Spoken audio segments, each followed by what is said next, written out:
లేనిపోని అభాండాలు మాట్లాడాడు. వైఎస్ఆర్ కాంగ్రెస్ పార్టీ ఎమ్మెల్యేలు మంత్రులు దుర్భాషలాడారు. ఒక సాయిబుకే పుట్టారా అని చెప్పి వైఎస్ఆర్ కాంగ్రెస్ పార్టీ నాయకులు చెప్పారు. సిగ్గుండాలి వైఎస్ఆర్ కాంగ్రెస్ పార్టీ నాయకులకి. ఆ నమ్మకాన్ని నారా చంద్రబాబు నాయుడు గారు ఇచ్చిన నమ్మకాన్ని ఒక మైనార్టీ నాయకులుగా షరీఫ్ గారు ఆంధ్ర రాష్ట్ర ఆత్మగౌరవాన్ని కాపాడిన ఘనత మా ఎమ్మెల్సీ షరీఫ్ గారిది.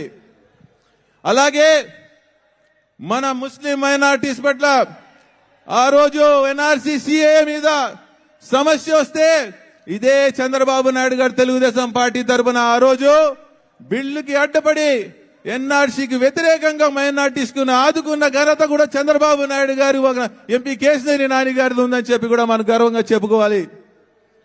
ఈరోజు మనం అందరం చూస్తా ఉన్నాం. మనం ఎన్నో పథకాలు నారా చంద్రబాబు నాయుడు ప్రవేశపెట్టారు. ఈ జగన్మోహన్ రెడ్డి ఎప్పుడు చెప్తా ఉంటాడు నా మైనార్టీస్ అని.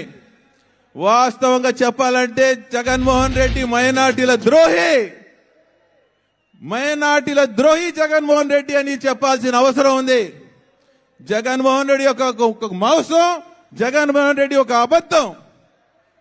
ఏదైతే పథకాలు నారా చంద్రబాబు నాయుడు గారు తెలుగుదేశం పార్టీ ప్రవేశపెట్టిందో దుల్హన్ పథకం కాపీ చేసి దొంగతనం చేసి ఆ పథకాన్ని నేను షాదీ ముబారక్ చేస్తానని చెప్పి ₹1,00,000 ఇస్తానని చెప్పి అబద్ధం మాటలు మాట్లాడి ఆ రోజు అధికారం దక్కించుకున్నాడు.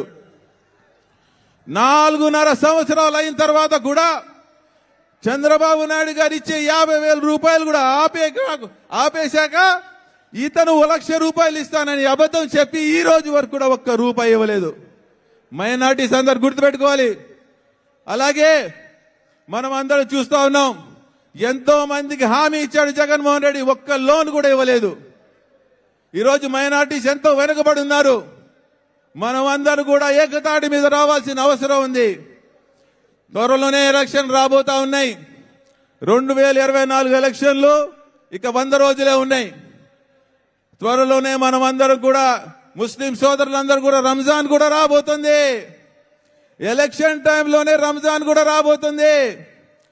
మనం అందరం చంద్రబాబు నాయుడు గారంటే రంజాన్ గుర్తొచ్చేది. ఎందుకంటే ఆ రోజు రంజాన్